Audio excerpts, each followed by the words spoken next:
c6, so the game started with queen's gambit decline. Knight c3, knight f6, and bishop g5, and play bishop e7. So far so good. And we cancel. Made king save, e3, knight b7. So I think there is another approach to develop pieces. So for example, we can push pawn to b6, bishop b7, and then c5. And after c5, we can decide, should we move the knight to c6 or knight to d7.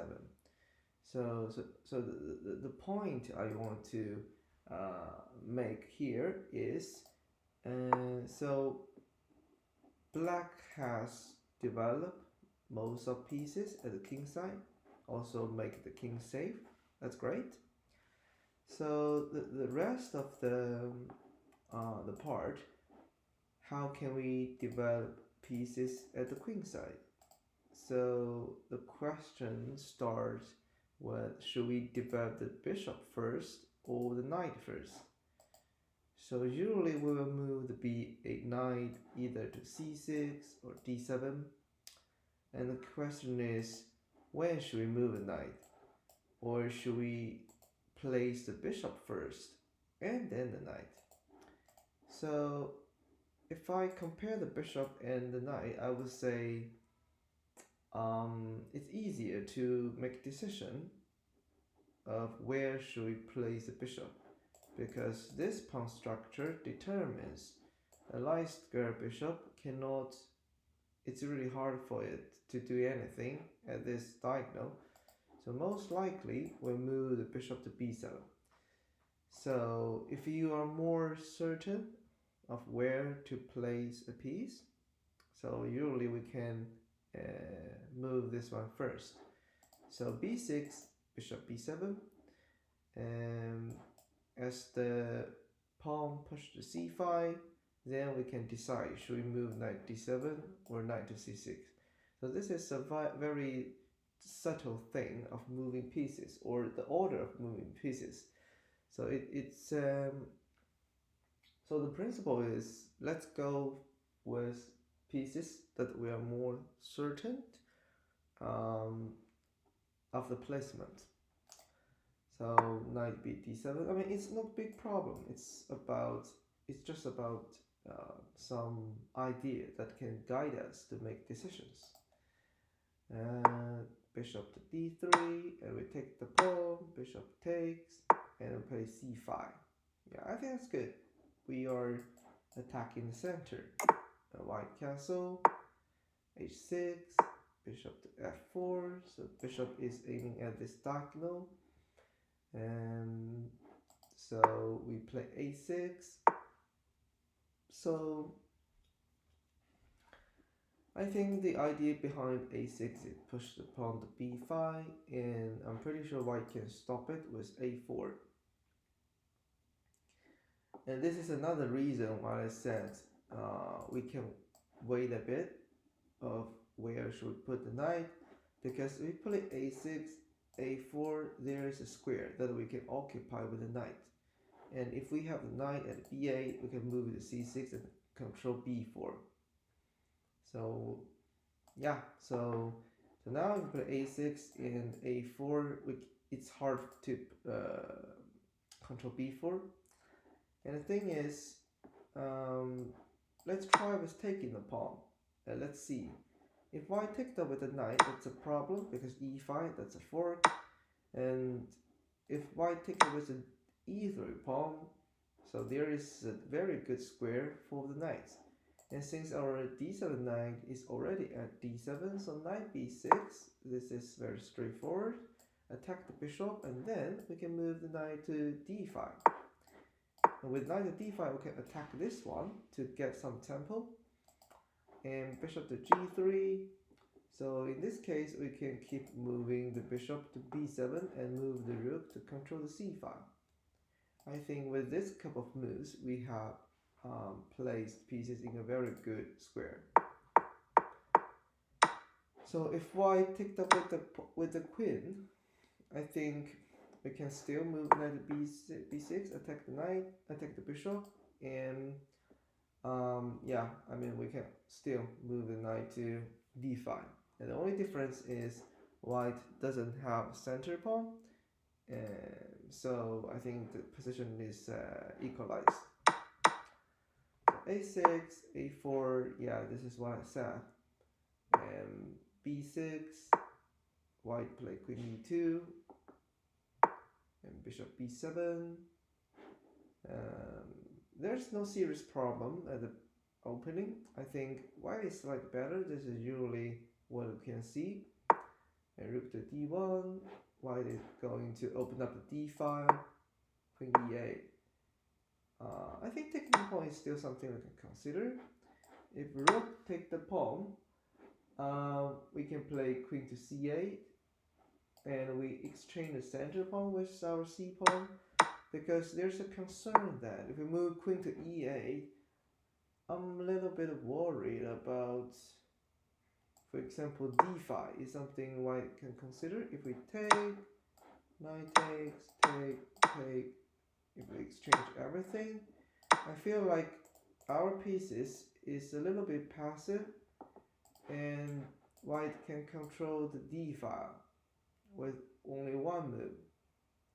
But maybe that's not the problem, because knight f6, we kick the rook back to, no, d2, and we can debug the queen and later control the d file back. Okay, so I think we can still control back the d file, so that's not the problem. This is just my idea I want to validate. So queen e8, I think that's fine. And let's see. So white played rook c1. I feel like white can play e4, and this is something we don't really like to see, because white has a good control at the center. So rook ac1, rook a7. Why don't we move rook to c8? We'll lose a6, of course. So rook e7. Maybe we need to move the queen to a8 to aim at this diagonal and control e4. Yeah, that's a good strategy. I think white should push the e pawn as soon as possible. Queen e4, queen a8, controlling e4. Yeah, that's a very good control of the center. That's a good move. Knight d5. Yeah, now it's our turn to control the center. Take. I think the exchange favors us, because we move the pawn toward the center, and we keep expanding our space. I think the bishop should return to a2 and later to b1. That's good, because if the bishop to a2, if we push c4, white can probably push the e pawn. So our control center will be broken. The pawn structure will be broken. But white play bishop to d3 instead. Attack bishop. Bishop to b1. I think that's better than ec2, because it blocks the rook and also blocks the queen to protect the b pawn. I'm pretty sure black will attack the queen side. Now I think black's is better position than white, because first of all we have control the e file, e4. It's really hard for white to push the pawn to expand space at the king side, and we have expanded our space at the queen side. This is good. Rook a1, b4. This is good. b3, rook c8.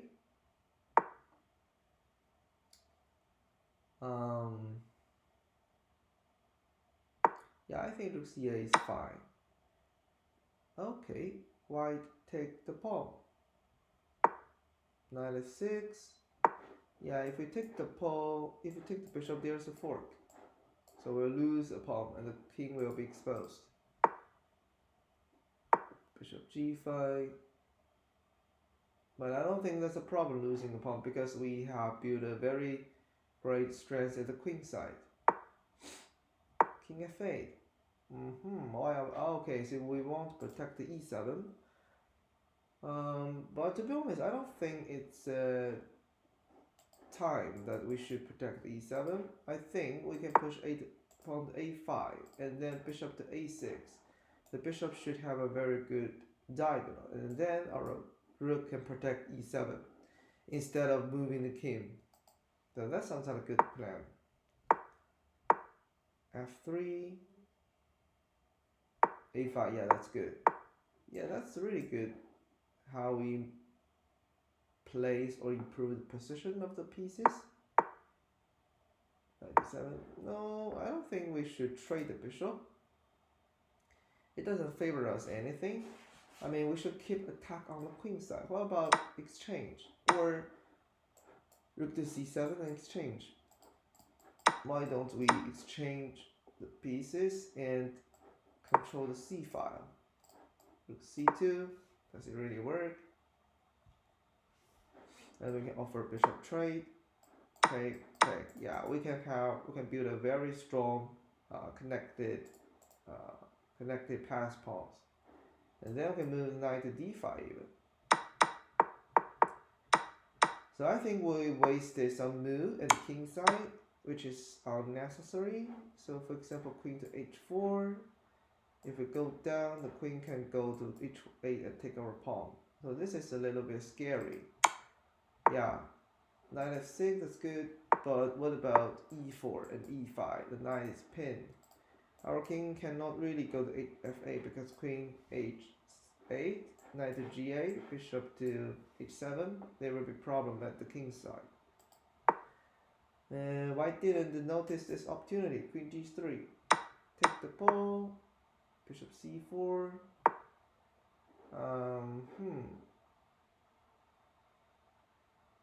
Maybe bishop e2 is better because we force the rook, take our rook. And if the rook goes up, we can probably, no, queen c3, maybe bishop to c4. Yeah, or, yeah. So the thing is, we can force the white rook to take our rook, and then we can control the c5. Bishop c4, exchange. So we have this great pawn structure, but we will lose g7. I didn't take the pawn. That's weird. Okay, so I don't think trading the queen is a good idea for white because this pawn structure is really, really strong. And we have a good and active position of the rooks. So you see the bar, so black is close to winning. a6, a4. So I think we can pushing these two pawns because they are more advanced than a5. Knight c2. So yeah, knight d3 probably better because this rook is pinned. This pawn is pinned. The rook is hanging. We push a b3. I think white can play knight c5, and the knight can block our c file. That's a problem.